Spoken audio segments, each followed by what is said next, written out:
être scientifique et faire de la recherche, c'est comme tout, c'est une spécialisation. Donc le vocabulaire utilisé est assez précis et honnêtement indigeste. Donc lire une publication scientifique, ça peut euh, vraiment empêcher d'avoir accès au contenu de manière assez rapide et puis compréhensible.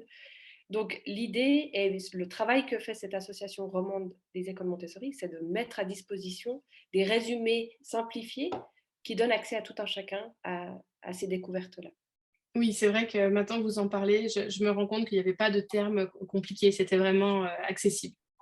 Oui, mais en vrai, rien n'est compliqué. Et Mm. puis, il n'y a pas de raison que ce soit pas accessible. Seulement, bah, comme c'est un métier, on utilise des termes plus compliqués, etc. Mais ça peut aussi être simplement traduit et compris par tout le monde. D'accord. Alors, durant vos années de thèse, vous avez réalisé la première étude jamais menée sur l'impact de la pédagogie Montessori sur le développement cérébral de l'enfant. Et votre thèse met en lumière les mécanismes neurodéveloppementaux sous-jacents que la pédagogie Montessori soutient et permet d'expliquer pourquoi ces enfants développent une pensée autonome et créative entre 5 et 13 ans. Et d'ailleurs, Angine Stoll-Lillard a souligné la richesse et la variété et l'excellence de votre thèse. Alors, ça nous met un peu l'eau à la bouche. Est-ce que vous pourriez nous parler de votre thèse et de vos résultats? Oui, bah alors, euh, effectivement, c'est dans les premières études neuroscientifiques sur Montessori. Et j'avais vraiment à cœur de comprendre, non pas d'aller au-delà de la comparaison entre une pédagogie très traditionnelle et une pédagogie Montessori, mais vraiment d'aller chercher dans pourquoi on observe ces différences entre des élèves qui vont enfin, qui suivent une pédagogie plutôt traditionnelle ou plutôt Montessori. Et en fait, en utilisant les neurosciences, ça nous permet d'accéder donc au cerveau de l'enfant et puis d'aller comprendre le lien entre le cerveau de l'enfant et puis son comportement.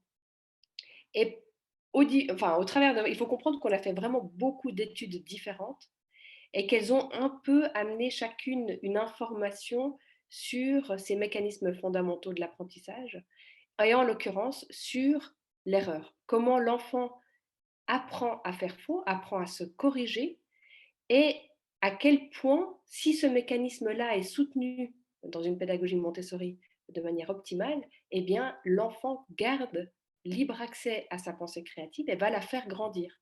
C'est-à-dire qu'il va faire, qu'est-ce qu'il fait dans un environnement Montessori? Il s'entraîne à faire face à de l'imprévu.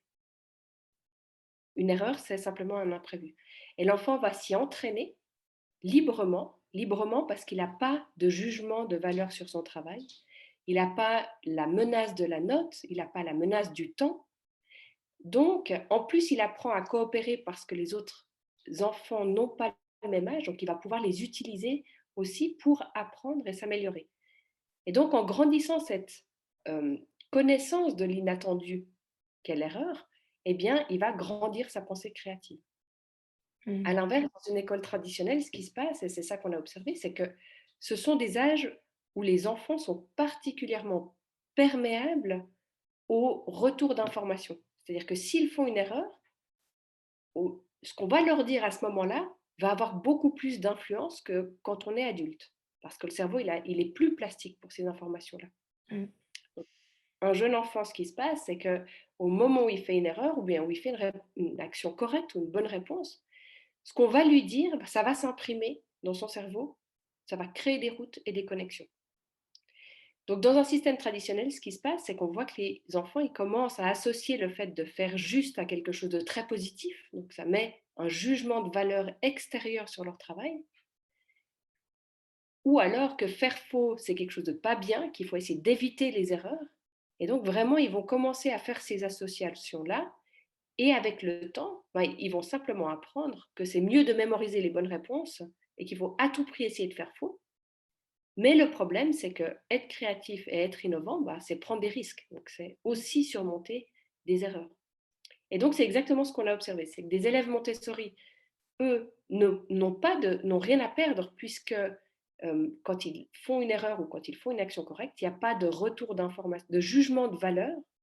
Mm. C'est simplement factuel. Le retour d'information est très factuel. C'est une information sensorielle ou bien c'est une information d'un père, mais ça n'est pas une sanction, ni positive ni négative sur son travail. Et donc, il n'a pas peur, il continue à essayer. il ne prend pas de risque de perdre quelque chose ou de gagner quelque chose, mais du coup, continue à explorer et à être créatif. D'accord. Et Stanislas Dehaene, parle des piliers de l'apprentissage et le troisième pilier, c'est justement le retour sur l'erreur neutre et immédiat. Donc neutre, c'est ce que vous venez de dire en fait, hein, sans note, sans jugement. Et immédiat, ça veut dire quelques secondes après avoir fait une hypothèse. Si j'ai bien compris, le cerveau, enfin, on fait une hypothèse et si on sait tout de suite si notre hypothèse est bonne ou pas, enfin, c'est l'idéal d'avoir ce retour vraiment quelques secondes après avoir fait l'hypothèse. Oui,